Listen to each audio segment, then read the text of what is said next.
সবাই মিলে কথা বলতে লাগে। সিয়া এবার সবাইকে বলে একটু নিজের রুমে যায়। মুখে বলে এক কথা আর মন বলে আরেক কথা। মুখে হাজারটাও বললেও মন তো আর মানে না। তাই সিয়া ফোনটা হাতে তুলে লাস্ট বারের মতো অর্নিলকে ফোন করে বসে। সিয়া অর্নিলকে ফোনের উপর ফোন করে যাচ্ছে, তবে ধরছে না। বিছানার উপর মন মরা হয়ে বসে পড়ে। টুং শব্দে ফোনটা আবার হাতে নিয়ে দেখে অর্নিলের কাছে একটা ভয়েস মেসেজ এসেছে। এই নতুন বউ, বিয়ের জন্য অনেক অনেক শুভেচ্ছা। আমি চাই যে বিয়ে করে সব সময় তুমি খুশি থাকো, আর আমি জানি তুমি থাকবে। আর হ্যাঁ, আরেকটা কথা, সূর্য ডোবা মানে কিন্তু চিরতরে অন্ধকার হয়ে যাওয়া নয়। মনে রেখো, সূর্য ডুবে আরেকটা নতুন দিনকে আগমন করার জন্য। ব্যাস, অনিলের ভয়েস নোটে শুধু এইটুকুই বলা ছিল। সিয়া কিছু বুঝে, আবার কিছু মাথার উপর দিয়েও যায়। তবে এটা বুঝে যে অনিল তাকে বিয়েটা করে নিতে বলেছে। বাইরে অনেক মানুষ, সবার অনেক শোরগোল শোনা যাচ্ছে। সিয়া এক কাজ করে, সে গিয়ে রুমের দরজা লাগিয়ে দেয়। ভেতরে এসে ফুল স্পিডে ফ্যান ছেড়ে দেয়। তারপর ধপ করে নিচে ফ্লোরে বসে বাচ্চাদের মতো করে হাউ মাউ করে কেঁদে দেয়। ডুকরি ডুকরি কাঁদছে। ফোনটা অন করে তাতে অনিল আর তার ছবি। এটা দেখে সিয়ার কান্নার বেগ যেন আরো দ্বিগুণ হারে বেড়ে গেল। প্রায় 15-20 মিনিটের মতো এইভাবে থেকে সিয়া ওয়াশরুমে চলে যায়। চোখে মুখে ইচ্ছে মতো পানি দিয়ে বেরিয়ে আসে। তারপরে দরজাতে কারো টোকা পড়লে সিয়া গিয়ে খুলে দেয়। দেখে আদিবা দাঁড়িয়ে আছে। আরে ভেতরে আয়। সিয়ারে দেখ না। কি? আরে তোর হুকু জামাইকে, মানে এই দেখ, আমি আমার সাথে করে ছবি নিয়ে এসেছি ওনার। হেভি হ্যান্ডসাম রে, একটাবার চোখ বুলিয়ে দেখ। না, ইচ্ছে নেই, যেমন ইচ্ছে তেমন দেখতে হোক, আমার কিছুই যায় আসে না তাতে। এভাবে বলছিস কেন? আরে তোর বিয়ে নিজের হবুকে একটাবার দেখবি না? না দেখলে চলে নাকি? দেখ তো আগে। বোন দেখ, খুব খারাপ লাগছে, ভালো লাগছে না কোনো কিছুতেই। বললাম তো যেমন খুশি তেমন দেখতে হোক, দেখার ইচ্ছে নেই আমার। সুন্দর হলেই কি আর বান্দর হলেই বাকি, আমি দেখবো না, মন চাইছে না। আচ্ছা ঠিক আছে, আর জোর করবো না। খাসনি তো কিছুই, আমি খাবার পাঠিয়ে দিচ্ছি। আদিবা নিচে চলে যায় আর সিয়া নিজের 2 হাত ভাঁজ করে একটু করিডোরে দরজাতে হেলান দিয়ে মাথা কিছুটা ঠেকিয়ে দেয়। সবকিছুই কেমন যেন ফিকে লাগছে তার কাছে। একদম সাত সকালবেলা দোয়া আর আদিবা সিয়ার রুমে আসে। ভেবেছে সিয়া ঘুম, তাই তাকে ডেকে তুলবে। তবে রুমে যেতেই দেখে বিছানা পুরো ফাঁকা, সিয়া নেই। আদিবা করিডোরে কিছুটা উঠেতে থাকে। সিয়া সেখানে দাঁড়িয়ে আছে। আদিবা তার কাছে গিয়ে দাঁড়ায়। সিয়া আদিবার দিকে তাকালে আদিবার বুকটা কেমন যেন ধক করে ওঠে। সিয়ার চোখগুলো যেন খুলে পড়ে যাওয়ার উপক্রম। এতটা লাল আর ফুলে গিয়েছে। সে বুঝে যাচ্ছে অনিলের জন্য সারাত কেঁদে কেঁদে গঙ্গা যমুনা ভাসেছে। এখন বাজে প্রায় সকাল 6:30। বাইরে এখনো তেমন প্রখরভাবে রোদটা ওঠেনি। করিডোর থেকে সামনে উঁচু বিল্ডিং গুলো পাহাড়ের ন্যায় লাগছে দেখতে। ঠান্ডা বাতাস বয়ে যাচ্ছে। তুই কি সারাত ঘুমাসনি? ঘুম আসেনি। এখান থেকে চল। সিয়া এসে পড়ে। ডোরা দেখে সিয়ার মুখটা একেবারে ফ্যাকাশে। সারা রাত জেগেছিলি কেন? না এমনি। আচ্ছা শোন, বাইরে সবাই এসে পড়েছে, মানে যারা ডেকোরেট করবে তারা আর কি। আমি দ্রুত তাদের আসতে বলেছিলাম। আর আদিবার শ্বশুর বাড়ি থেকে সবাই হয়তো 10টার মাঝেই এসে পড়বে। এখন তুই ফ্রেশ হ, খা, তারপর আস্তে আস্তে রেডি হ। আদিবার ডোরা নিচে চলে যায়। এত কাজ পড়ে আছে তাদের চলে যেতে সিয়া উঠে গিয়ে আয়নার সামনে দাঁড়ায়। এক রাতে কি হয় নিজেকে যেন নিজে চিনতে পারছে না। মন তো চাইছে যে আয়নাতে নিজেকে দেখতে, সেই আয়নাটা ভেঙে টুকরো টুকরো করে দিক। আচ্ছা সুইসাইড করলে কেমন হয়? সে নিচে বসে পড়ে। হুট করে মাথাতে এই খেয়ালটা আসে, নিজেকে শেষ করে দিলে কেমন হবে? নিজেও থাকবে না আর এত কষ্টগুলো থাকবে না। সে আবার সিলিং ফ্যানের দিকে তাকালো। মাথাটা ঘুরছে ভন ভন করে। সে নিজের হাত দিয়ে চুলগুলো টেনে ধরে। না, কেন এমন করবো আমি? আমি মরবো না। নিজেকে শেষ করে দিয়ে কি লাভ? আমার দোষ, আমারই সব ভুল। কেন অর্নিলকে এত ভালোবেসেছিলাম যে এখন তাকে ছাড়া নিজেকেই অচল মনে হয় আমার। ও আমাকে ছাড়া থাকতে পারলে আমি কেন পারবো না? এই বলে সে নিজে মাথায় নিজে একটা জোরে মারে। এসব স্টুপিড আইডিয়া মাথায় এনেছে দেখে সিয়া বিছানায় তাকিয়ে দেখে কমপক্ষে 4-5 জোড়া কাপড় বিয়েতে পরার জন্য। যা খুশি তাই পরবে। নিজের বিয়ে নিয়ে কত প্ল্যানিং না ছিল সিয়ার, কত কি করবে, কত খুশি থাকবে। কিন্তু না, তা আর হলো কই? সে করে বালি। এখন থুম মেরে বসে থাকা ছাড়া আর কোনো কাজ নেই।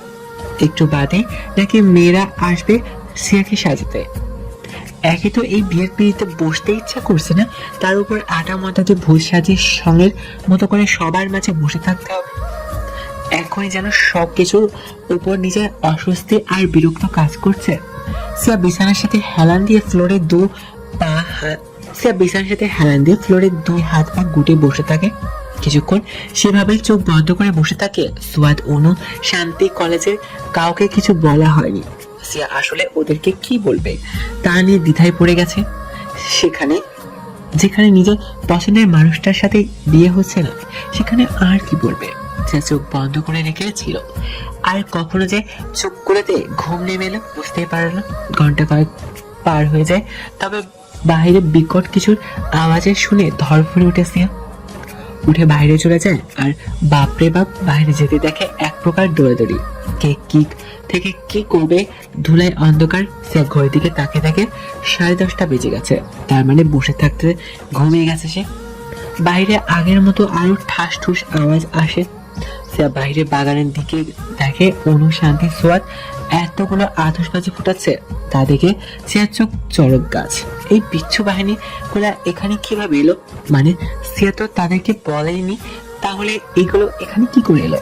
আর এভাবে বাজি ফুটাচ্ছে কেন, তাও দিন দুপুরে? এই হরামিরা। আর বউ আসছে? কে রে, তুই কই ছিলি এতক্ষণ? আন্টিকে জিজ্ঞেস করলাম, আন্টি বলল রুমে, আর রুমের দরজা লাগানো, তুই তাও ছিলি না। তাই ভাবলা যে আকামগুলা করি, তাই না? আরে না, তোরা কখন এসেছিস? 1 ঘন্টা আগে। ও আচ্ছা। আচ্ছা তোরা থাক, ভেতরে গিয়ে দেখি কাজ করতে দৌড়ি গেল। কিরে, তুই যে এমন মানুষ তা তো আগে জানা ছিল না। মানে তোর বিয়ে আর আমাদের একবারও বলিসনি? গণধুলাই দে ওরে। সিয়ার কথায় শান্তি আর অনু নিজের দিকে তাকে কিছুটা মুচকে আসে।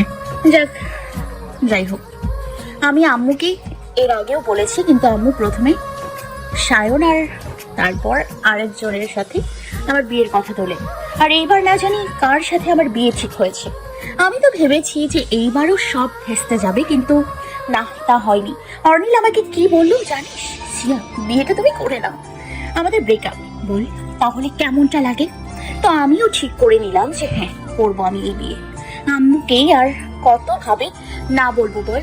রাগের বসে এসে কার সাথে বিয়ে হচ্ছে, কে সে, নাম কি, কি করে, ফ্যামিলি কেমন, কিছুই জানি না, দেখিও নি। আসলে ইচ্ছে নেই, যা হচ্ছে নিজের সাথে শুধু তা হতে দিচ্ছি। আচ্ছা আচ্ছা, তুই এত চিন্তা করিস না, কুল ডাউন। যা হবে যা হচ্ছে সব ঠিকই হচ্ছে, হতে দে। আর তুই আমাদের বলিসনি তো কি হয়েছে? আদি বাবু আর আন্টি আমাদের বলেছে, তো এসে পড়েছি। আমরা বুঝতে পেরেছি যে তোর মন ভালো না, তাই তুই বলিসনি। আচ্ছা থাক তোরা, আমি উপরে যাই। এই আবার কোথায় যাস? সারাদিন রুমে বসে থাকতে ভালো লাগে নাকি? নিচেই থাক আমাদের সাথে। আর এখন তো তুই একা না, আমরাও আছি, এখানেই থাক। শোন না, ভুলে যা সব, বিয়েটা হাসি মুখে করে নে। আর এভাবে মন মরা হয়ে থাকিস না প্লিজ। শান্তি অনু সিয়াকে নিয়ে বাড়ির ভেতরে চলে গেল। সিয়া এখন সবার সাথে বসে আছে। দোলা প্লেটে খাবার এনে জোর করে সিয়াকে কিছুটা খাইয়ে দেয়। তারপর সবার বসে আড্ডা দিতে লাগে। সিয়াও মাঝে মাঝে কথা বলছে। এভাবে দেখতে দেখতে বেশ বেলা চলে গেল। বিকেলের দিকে সিয়াকে রেডি করা হয়। লাল টুকটুকে একটা ভালো লেহেঙ্গা পরেছে, মাথার পেছনে বিশাল আকারে ওড়না পরানো, হাত ভর্তি চুড়ি, চোখ ভর্তি কাজল, মুখ ভারী সাজ। আয়নার সামনে বসে রেডি করা হচ্ছে সিয়াকে। আর সে একটা বারের জন্য মাথা তুলে নিজের দিকে তাকায়নি। পেছন থেকে একটা মেয়ে এসে সিয়ার গলাতে একটা ভারী নেকলেস পরে দিল। এত কিছুর মাঝেও সিয়া শুধু নিজের চোখ দুটো নামিয়ে রেখে দিয়েছে। সাজানো শেষ। মেয়েরা সিয়ার সৌন্দর্যের প্রশংসায় পঞ্চমা, তবে সিয়া নিজের বাধা তুলে দেখেনি। মন সায় দিচ্ছে না। যার জন্য বউ সাজার কথা ছিল, তার জন্য তো সাজতে পারলো না। তাহলে দেখে আর কি করবে?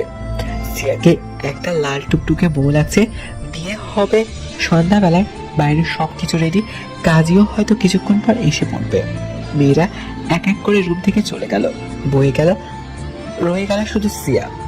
এবার সিয়া তার বাধা তুলে সামনে তাকায়, আয়নাতে নিজেকে দেখছে। কান্না যেন আর বাধা মানছে না, চোখ দিয়ে টুকটুক করে পানি ছুটছে। তখনই দরজাতে কারোর টোকা পড়ে। নিজের সামনে টিস্যু পেপার ছিল, তা থেকে টিস্যু নিতে সাথে সাথে নিজের চোখের কার্নিশগুলো আলতো করে মুছে নেয়। দোলা এসে সিয়ার পেছনে দাঁড়িয়ে পড়ে। সিয়া গালে হাত রেখে হেসে দেয়। সিয়াও আয়নাতে তার মায়ের দিকে তাকিয়ে হেসে দেয়। আমার মেয়ে এত বড় কবে হয়ে গেল বুঝতেই পারলাম না। এখন তো ভাসিয়ে দিচ্ছ। কে বলেছে? আমার কি আর কোনো ছেলে মেয়ে আছে নাকি তোকে ছাড়া? তাহলে ভাগাবো কেন? হুম অনেক মিষ্টি লাগছে দেখতে। হুম জেঠিমা দেখো না, আমি এটা লাগাতেই পারছি না। আদিবা তার জামার ফিতা লাগাতে পারছে না দেখে দ্রুত দোলার কাছে আসে আর দোলাটা লাগিয়ে দেয়। তখনই সায়ন রুমে আসে। আহা আহা, আরে সায়ন, ভেতরে এসো। সিয়া সায়নের দিকে তাকায় আর সায়ন যেন কয়েক মুহূর্তের জন্য থমকে দাঁড়ায় সিয়াকে দেখে। হলো তোমাদের সবাই? নিচে কিন্তু কাজে এসে পড়েছে। হ্যাঁ, সন্ধ্যা তো হয়ে গেছে, তাই দ্রুত এসে পড়েছে। যাক, ভালোই হলো। সিয়া তুই বস, আমি এসে তোকে নিয়ে যাবো, কেমন? চল দেখি, আমরা আগেই বাইরে যাই। চলো। দোলা আর আদিবা নিচে চলে যায়। রুমে থেকে যায় সায়ন আর সিয়া। কেমন আছেন? বেশ ভালো, ও, অনেক সুন্দর লাগতেছে তোমাকে। এই সৌন্দর্যের এখন কোনো মূল্যই নেই। হ্যাঁ, তা তো নিচে শ্বশুর বাড়িতে গেলে টের পাবে। কিছু বললেন? না না, বললাম যে তাড়াতাড়ি নিচে চলে এসো, আমি এখন যাই। আচ্ছা। এই বলে সায়ন চলে যায়। সিয়া আবার বসে থাকে। নিচে সবাই এসেছে। সবাই একে অপরের সাথে কুশল বিনিময় করছে। সুয়াদ, জাবেদ, সায়ন সবাই বসে গল্প করছে। আদিবার বাবা আর শ্বশুর এক জায়গায়, অনু, শান্তি, আদিবা, আফসানা মানে আদিবার ননদ আর কি আরেক জায়গায়, আর আদিবার শাশুড়ি, সিয়ার মা, নানু আরেক জায়গায় কাজে এসে বসে পড়ছে। এর মাঝে জামাই নিয়েও হাজির। জামাইয়ের আসতে নিচে আরেক দফা হইচই পড়েছে, যা সিয়া উপরে নিজের রুম থেকে শুনতে পায়। কাজী মাঝখানে বসে আছে। আদিবা অনু সিয়াকে নিয়ে আসতে যায়। দিয়াবা চল, সবাই এসে পড়েছে, কাজীও চলে এসেছে, চল। সিয়া উঠে পড়ে। এক কদম করে যেতে এগোচ্ছে। সিয়ার যেন ভিতরে কলিজা আত্মা ততই শুকিয়ে যাচ্ছে। সিয়াকে নিয়ে এসে বসিয়ে দেওয়া হয়। এক পাশে বর, আরেক পাশে কনেকে বসানো হয়। তাদের মাঝখানে একটা সুন্দর কারুকাজ করে কাপড় রয়েছে, যার ফলে আফসা ভাবে দেখা যাচ্ছে সব। কিন্তু সিয়া চোখ নামিয়ে রেখেছে। সবই একত্র করে দাঁড়িয়ে আছে। বিয়ের সব নিয়ম রীতি শুরু হয়। কাজে প্রথমে গিয়ে বরের পাশে এসে বরকে কবুল বলতে বলে। বর 3 বার কবুল বলে দেয়। সবাই শব্দ করে বলে ওঠে আলহামদুলিল্লাহ। কাজে এবার কনের কাছে গিয়ে কবুল বলতে বলে। সে মাথা নিচু করে রেখেছে। অনিলের হাসি মাখা মুখটা মনের দেওয়ালে করা নাড়ছে, চোখের সামনে ভাসছে। চেয়ার এখন মুখটা ফেটে যাচ্ছে কান্নায়, কিন্তু তবু কান্না চেপে খুব কষ্টে কবুল বলে ওঠে। সবাই আলহামদুলিল্লাহ বলে। তারপর শহীদ দেওয়া হয় কাবিন নামায়। সে নিজের সামনে কিছু ঠিকঠাক ভাবে দেখতে পারছে না। চোখে এত পরিমাণে নোনা জল এসে বাসা বেঁধেছে যে তাতে সবকিছু খোলা দেখতে লাগছে। বিদায়ের পালা। তবে বিদায়ের টাইম সে কান্না করেনি, শুধু মূর্তির মতো দাঁড়িয়ে ছিল। মুখে কোনো হাব ভাবও নেই, শুধু মূর্তি। চোখের পলকও না ফেলেও তা বোঝা যেত না। তবে এইবার হয় একটা উল্টো জিনিস। সে খেয়াল করেছে তার হবু শ্বশুর বাড়ি তেমন কাউকে দেখছে না, শুধু একটা অ্যাশ কালারের বড় গাড়ি, আর কেউ কিছু বলছেও না। সিয়া সেই গাড়িতে তুলে দেওয়া হয়। সে ছোট বাচ্চার মতো করে গাড়ির জানালা দিয়ে মাথা বের করে রেখেছে। সিয়া ভাবছে বিয়ে কি একাই করলো নাকি সে? জামাই কই? একটা সময় সবার থেকে বিদায় নিয়ে এসে পড়ে। সে গাড়ির সামনে ড্রাইভার আর পেছনে সিয়া একাই। কিছুক্ষণ পর গাড়ি সাই করে চলে গেল। সে ভরকে যায়, আরে তো আর সিয়াকে কোথায় নিয়ে যাচ্ছে? সিয়ার জামাই কই? গাড়ি থেকে তাকে একাই নিয়ে যাবে নাকি? তাহলে গাড়ি কোনো পালকি নিয়ে আসতো। সে গাড়ি থেকে মাথা বের করে খানিক পেছনে তাকে দেখে পেছনে আরো একটা গাড়ি, হয়তো সেই গাড়িতে তার গুণধর জামাই বসে আছে। এই ভেবে সিয়া আবার বসে পড়ে। প্রায় 1 ঘন্টা পর সিয়া গাড়ি থামে। ড্রাইভার গাড়ির দরজা খুলে দেয়। সিয়া আস্তে করে নেমে পড়ে। সামনে তাকে একটা বিশাল বাড়ি। সিয়া চেনে না, জানে না কিছুই। ভেবেছে তাদের গাড়ির পেছনে যে গাড়ি ছিল সেটা হয়তো এখানেই থামবে, তবে কোনো গাড়ি নেই। সিয়া এগুলোই ভাবছিল, তখন একজন লোক তাকে সিয়া হুঁশ পেরে। লোকটা সুন্দর করে পাঞ্জাবি পরে আছে, তাই সিয়া আসলে বুঝলো না যে উনি কে। যাই হোক, সে বাড়ির ভেতরে যেতে অনেকগুলো মানুষ বের হয়ে আসে। সে এদেরকে চিনে না। তাদের মাঝ থেকে একজন মেয়ে বলে ওঠে, ম্যাম আসুন প্লিজ, আমরা এখানেই কাজ করি। না মানে আমার হাজবেন্ডের বাবা মা তারা কোথায়? ম্যাম আসলে তা পরেই বুঝতে পারবেন। এখন চলুন আগে আপনাকে ওপরের রুমে দিয়ে আসি। সিয়া দুজন মেয়ের সাথে চলে গেল। এ কোন জায়গায় এসে দাঁড়ালো সে? কাউকে চেনে না, জানে না, শ্বশুর শাশুড়ি কেউ নেই। কোনো এক অজানা জায়গায় পা রাখলো। সিয়ার বেশ ভয় লাগছে, কাচু মাচু করছে। সিয়া মেয়েদের সাথে চলে গেল। তারা তাকে একটা সুন্দর রুমে নিয়ে আসে। রুমটা পুরোটাই বলতে গেলে সাদা সাদা ধপধপ বিছানার উপর লাল টকটকে গোলাপের পাপড়ি দেওয়া আছে। ফুটে উঠেছে যেন তার উপর সিয়াকে বসিয়ে দেওয়া হয়। তারপর মেয়েরা সিয়াকে রেখে চলে যায়। সিয়া এবার রাগে তার মাথার পেছন থেকে ওনাটা খুলে ফেলে এক ঝটকায়। কি এগুলো, কোথায় এলো?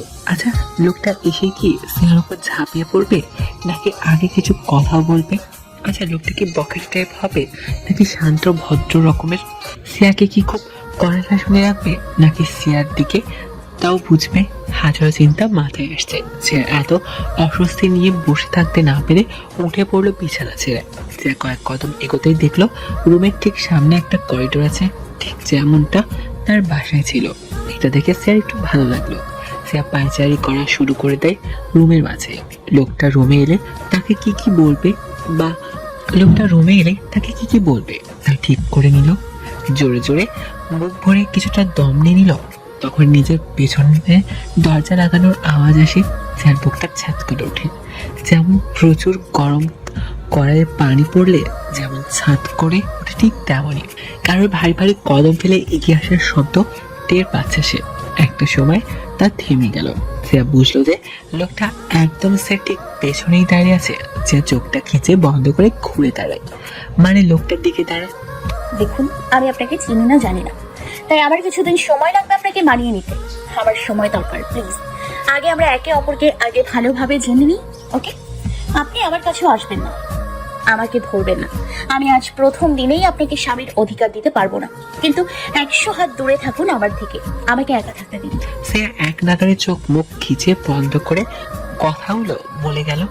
কোন দিক দিয়ে তাকায় নি, চোখ খুলেনি, হাত দিয়ে লেহেঙ্গার পাশটা খামচে ধরছে, এসব বলছে। ঝলমলে একটা দিন উপহার দেবার জন্য। ও আচ্ছা, 2 বছরের কাছাকাছি প্রেম করে বিয়ে করেছি, আর এখন তুমি বলছো কিনা আরো সময়ের দরকার তোমার? সিরিয়াসলি সিয়াজান? সে কার কণ্ঠ শুনলো তা বুঝে উঠতে না পেরে ফট করে চোখ মেলে তাকায়। দেখে অনিল শেরওয়ানি পরে তার হাতাগুলো ফোল্ড করে রেখেছে, দুহাত ভাঁজ করে একপাশে ব্রুকেসটা উঁচু করে সরদৃষ্টিতে তাকিয়ে আছে সিয়ার দিকে। সিয়ার বর্তমান অবস্থান লাইক, আমি কেন হারাবো, মরে যাব, বাঁচাতে পারবে না কেউ। সিয়া অনিলকে এভাবে হুট করে রুমের থেকে সত্যিই ভূত দেখার মতো চমকে গিয়েছে। সিয়া এই বলে এক চিৎকার দিয়ে অনিলের কোলে ঢলে পড়ে। অনিল দ্রুত সিয়াকে ধরে ফেলে। সিয়াকে নিজের বাহুতে রেখে গালে ধরে ডাকছে সিয়া সিয়া বলে, কিন্তু সিয়ার কোনো হুঁশ নেই। অনিল বুঝলো যে সিয়া সত্যি অজ্ঞান হয়ে গেছে। প্রায় আধা ঘন্টা পর সিয়ার জ্ঞান ফিরে আসে। আলতো করে নিজের 2 চোখ মিলে তাকায়, নিজেকে বিছানায় আবিষ্কার করে মাথার পাশে হাত দিয়ে চেপে ধরে চোখগুলো কুচকে উঠে বসে। খেয়াল করে দেখে গায়ে এখন বিয়ের লেহেঙ্গা সাইজ সবই আছে, শুধু মাথার উপরে ওড়নাটা নেই। সে রুমের আশেপাশে খোঁজ লাগে, তখনই দরজা খোলার শব্দে সেদিকে তাকায়। দেখে অনিল হাতে করে জুস নিয়ে এসেছে। অনিলকে দেখে সিয়া এমন ভাব করে তার দিকে চোখ বড় বড় করে তাকে যেন জিন দেখছে। অনিল সিয়ার রিয়াকশনের মানে বুঝতে পারে। সে বিছানার পাশে থাকা ছোট্ট টেবিলে উপর জুসটা রেখে সিয়ার পাশে বসে পড়ে। সিয়া এখনো অনিল দিকে তাকিয়ে থাকলে সে সিয়ার সামনে তুড়ি বাজায়। সিয়ার হুঁশ ফিরে আসে। Are you okay সিয়াজান? সিয়া অনিল দিকে তাকিয়ে আছে, নিজের ঠোঁট দুটো চেপে ধরে রেখেছে। অনিল খেয়াল করলো যে নিঃশব্দে সিয়ার চোখ থেকে পানি গড়িয়ে পড়ছে। অনিল কিছু একটা বলতে যাবে, তার আগে সিয়া ঝাঁপিয়ে পড়ে অনিলের বুকে। এত শক্ত করে জোরে ধরছে যেন ছেড়ে দিলে দূরে চলে যাবে এমন। অনিল সিয়ার হাসি দিয়েও সেও সিয়াকে জোরে ধরে। সিয়া বাচ্চাদের মতো করে জোরে জোরে শব্দ করে কেঁদে দেয়।